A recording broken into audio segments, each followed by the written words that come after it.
Hi guys, welcome back to my channel. Today I'm going to show you how you can set background process limit on Android.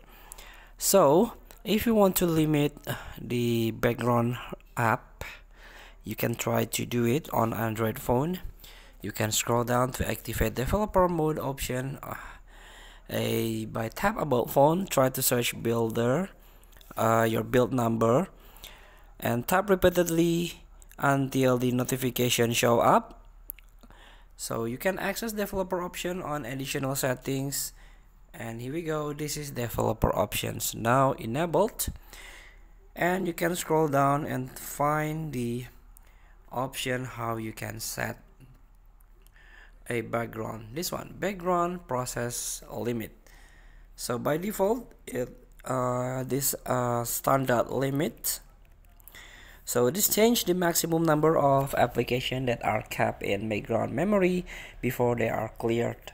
Again, there is no reason to change this, and changing it make your battery life worse.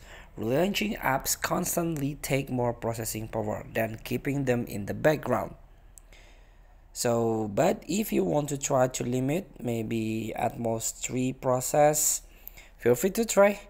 Thank you for watching. Don't forget to comment, like, and subscribe, and also click the next button below. See you in the next video.